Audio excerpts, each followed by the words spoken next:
गांव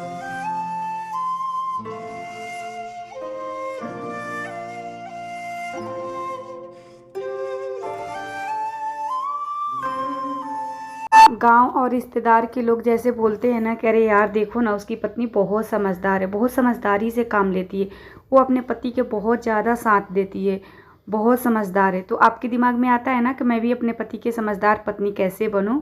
तो ये वीडियो आपके लिए ही है, तो पूरा वीडियो वॉच कीजिए। अगर जब से आप पूरा वीडियो नहीं देखेंगे तो आपको पता नहीं चलेगा कि मैं वीडियो में क्या बताई हूँ। हेलो एवरीवन, जय श्री कृष्णा, राधे राधे। कैसे हैं आप सब? आई होप आप सब बहुत अच्छे होंगे, जहाँ भी होंगे स्वस्थ और मस्त होंगे। सो गाइज, हमारे चैनल में आप सभी को बहुत बहुत स्वागत है। तो मेरे घर में 1 मंथ के राशन एक ही बार हस्बैंड जी ले आ देते हैं। जो सामान मेरे बिल्कुल ख़त्म हो गया उसको मैं डब्बा में भरूँगी, और जो अभी मेरे घर में है वो सारे सामान को ये जो बड़े वाले स्टील का डब्बा है ना, इसमें मैं भर के रख देती हूँ। जैसे जैसे सामान ख़त्म होते रहता है वैसे वैसे उस डब्बा में से निकाल कर जो डेली यूज करने वाला डब्बा है उसमें मैं भर देती हूँ। तो यहाँ पर मेरे घर में चाय पत्ती ख़त्म हो गया था, तो मैं एक डब्बा में चाय पत्ती निकाल ली। उसके बाद में दाल वगैरह को भी थोड़ा मिक्स करके रखना है, क्योंकि दाल इस बार मसूर की भी दाल आया है, और हमेशा तो अरहर और मूंग की ही दाल आता था, चना दाल। इस बार मसूर दाल आया है, अरहर दाल अभी आया है, और मूंग दाल भी आया है। चना दाल पहले से ही रखा हुआ था।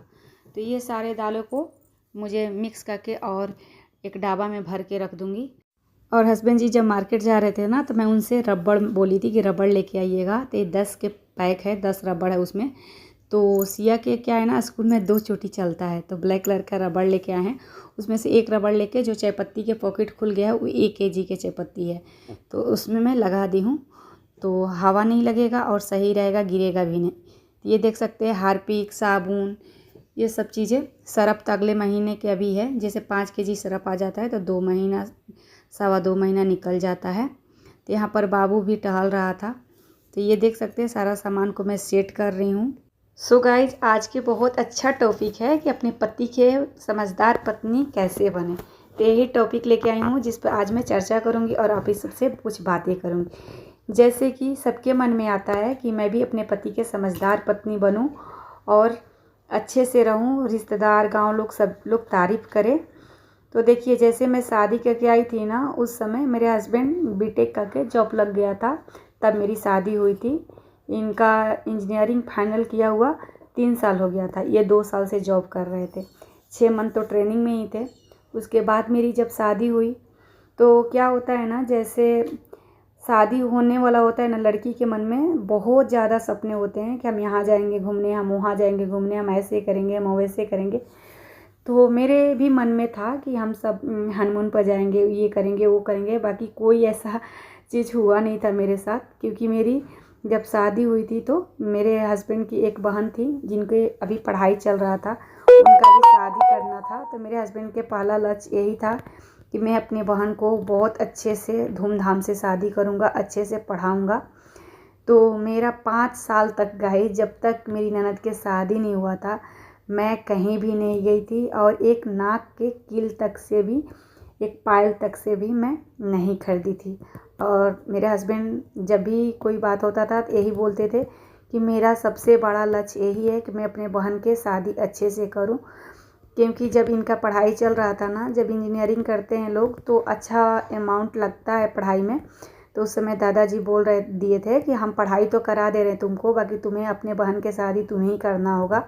तो मेरे हस्बैंड बोले थे कि ठीक है दादाजी, हमें अच्छे से आप पढ़ाई करा दीजिए और हम अपने बहन के शादी कर लेंगे। क्योंकि ससुर जी भी मेरा थोड़ा जॉब करते थे, बाकी बहुत ज़्यादा अमाउंट उनकी सैलरी नहीं थी। मेरे जो दादा ससुर थे उनका ठीक ठाक अमाउंट थी, क्योंकि उनकी गवर्नमेंट जॉब थी। तो मेरे हस्बैंड के दादा ससुर ही पढ़ाए थे। तो मेरे हस्बैंड के पूरा लक्ष्य ये था कि मैं अपनी बहन को अच्छे से शादी करूँगा। तो उन्होंने हमेशा वही चीज़ पर फोकस किया 5 साल तक। मेरी शादी 2014 में दिसंबर में हुई थी, मेरी ननद की शादी 2018 मार्च में हुई थी। तो जब तक मेरी ननद की शादी नहीं हुआ तब तक मेरे हस्बैंड कहीं घूमने भी नहीं गए, ना हमें कहीं ले गए, ना मतलब कभी भी कोई चीज़ अपने से, मतलब छोटा मोटा चीज़ जैसे इधर उधर का सामान था तो वो ला देते थे, ऐसा नहीं बोलूँगी। बाकी कोई चीज़ नहीं 5 साल तक किए थे।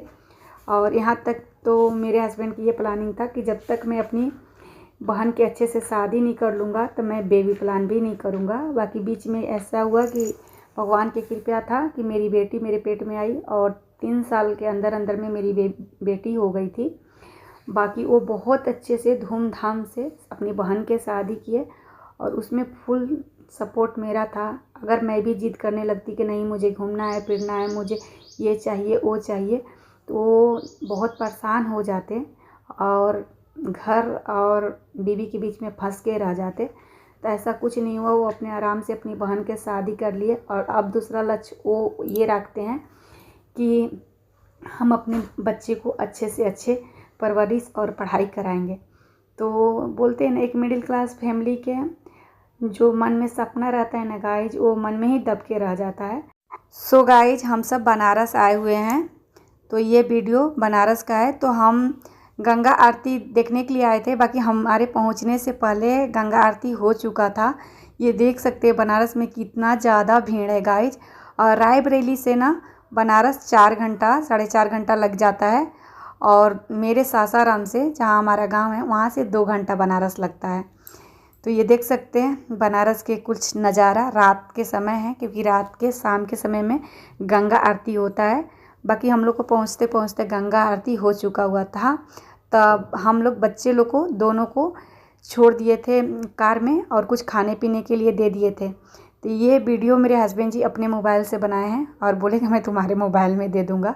तो यहाँ पर देख सकते हैं हम गंगा जी में दीप जलाए और गंगा जी को प्रणाम किए। मेरे हस्बैंड भी दीप जलाए थे। उसके बाद थोड़ा बहुत कपड़े जो था नॉर्मल यही सब खरीदे थे, बस ज़्यादा कुछ मतलब बनारस में किए नहीं थे। ज़्यादा वीडियो भी मतलब हम लोग नहीं बनाए थे क्योंकि एक मतलब इनकी मौसी की बुआ की लड़की रहती हैं, उनके भी घर गए थे हम लोग। बाकी वहाँ के भी वीडियो नहीं बनाए थे। तो यहाँ पर हम लोग गंगा जी में दीप जलाए। उसके बाद हम लोग थोड़ा बहुत दशाश्वमेध घाट घूमे। उसके बाद हम लोग दीदी के घर जाएंगे। उसके बाद हम लोग घर रायबरेली के लिए निकल जाएंगे क्योंकि दीदी जब ये 12th में पढ़ रहे थे ना, तो उन्हीं दीदी के घर रह के इनका 12th का 2 साल का पढ़ाई था। 11 और 12 के पढ़ाई कंप्लीट हुआ है। उसके बाद ये जबलपुर से इंजीनियरिंग किए हुए हैं। तो ये देख सकते हैं दशाश्वमेध घाट की नज़ारा कुछ इस तरीके से है गाइज। तो चलिए आज के वीडियो में यहीं रहने देती हूँ। अगर वीडियो पसंद आया होगा तो लाइक कर दीजिएगा। चैनल पर पहली बार आते हैं तो प्लीज़ चैनल को सब्सक्राइब कीजिए और कमेंट बॉक्स में सुझाव दीजिए मेरे वीडियो कैसा लगा। तो मैं मिलती हूँ नेक्स्ट वीडियो में और अच्छे से वीडियो के साथ। तब तक के लिए बाय बाय गाइज।